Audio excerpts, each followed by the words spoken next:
Hey everybody, it's Jason Blaha here, and I'm just going to give you guys a quick tip on something, and it's because I had someone asking me about lateral raises, and that's one of my big problems with a lot of the isolation movements that people do, is that the traditional ways that bros do them in the gym tend to cause injuries over time, long-term injuries. You know, the stuff I've discussed with tricep extensions of different types and elbow tendonitis.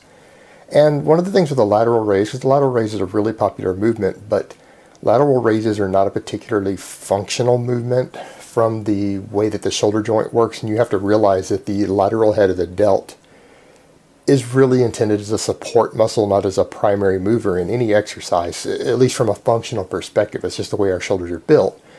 But you can isolate it without causing injury as long as you're careful. And the thing is, one of the big tips that people have always done for years, and people say this because they're trying to get a better contraction of that delt, is actually potentially damaging, and over time leads to shoulder impingements and shoulder injuries over the years. And then people think it's stuff like the bench press causing it, when in reality it's oftentimes their isolation movements. Just like a lot of guys who think the bench press is what's caused their elbow pain, that's the way they do their tricep extensions.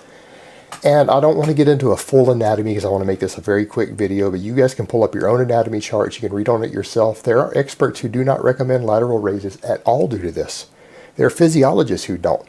But the truth is, there is a way to perform it safely. Now, the way that people typically tell you to do it is to turn the pinky up. So they have you do what's called internal rotation. So when you're bringing the lateral raise up, you're turning the pinky up, the back of the hand, so that you're pouring.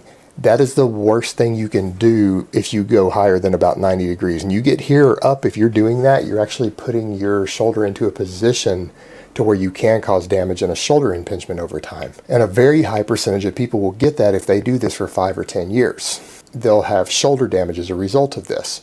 So the way to avoid that is the exact opposite. What you'll find is that you can't cause that same type of shoulder impingement if you cause external rotation, which means you turn the hand up.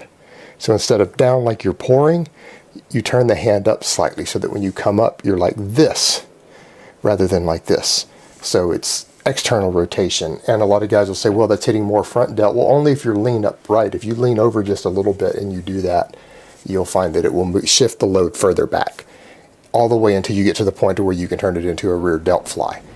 But what you're looking for there to avoid shoulder impingement and do this lift safely, if it's a lift you happen to want to incorporate, is to keep the hand turned up a bit. You don't have to be obviously all the way up like a hammer grip, but you do want it to be turned up just a little bit. You want some external rotation of the shoulder, and that will protect your shoulder joints a lot more. It will let you go higher safely on the lift. All right, guys, that's really all I have to say on that today. I hope it has been informative, and I will talk to you guys next time.